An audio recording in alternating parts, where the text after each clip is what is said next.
Hi, my name is Nigel Hector, and I'd like to start off by saying thank you to Bold Blind Beauty for having me be a part of their Men in Motion series. Now, my journey with blindness has been a lifelong journey. I was born premature, 5 months and 2 weeks, and even before I exited the womb, the doctors had pronounced me stillborn.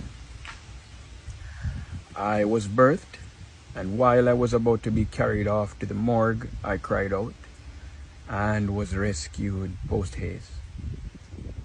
I was incubated for 3 months, and the doctors, they still had their doubts. They still thought I wasn't going to make it.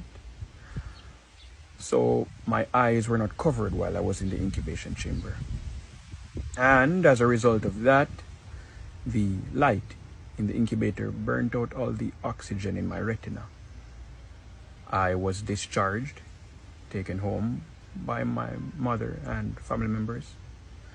When I was about 6 months old, my mother and family members, they noticed that my eyes had a glossy look to them. So they took me back to the hospital, and I was diagnosed. My parents, they were told I was totally blind. Now, my early childhood years, they weren't different from any other young child growing up. Everything was pretty normal. I lived pretty normally. I lived a normal life.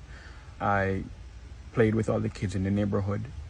I didn't feel left out or ostracized. I did all the things little children would do, gave all the trouble they would give.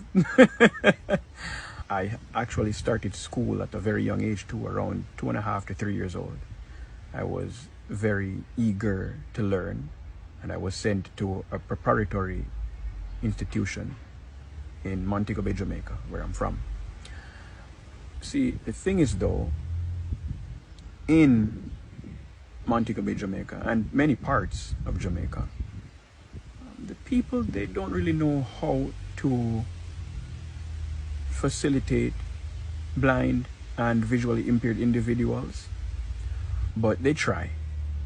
And while at this institution, I remember vividly the teachers, they would use construction paper and apply sand and glue to the paper to make letters and numbers so I could use my fingers and trace as a means of keeping up with the rest of the kids in the class, interacting, being involved, being a part of the lessons. But as I already said, I was very eager to learn. I wanted to know more. So my mother started looking around to see if there were other institutions in Jamaica that would facilitate me, facilitate my learning, facilitate my growth and development. And she stumbled upon the Salvation Army School for the Blind and Visually Impaired Children. That's located in Kingston. I was sent there. I boarded at the institution, and that was where I learned a lot of independent life skills, such as how to make a bed or how to tie shoelaces, etc., etc. And I even learned Braille there. That was where I began my schooling and did a majority of my schooling. I then transitioned from there when I was older to a traditional high school in Jamaica.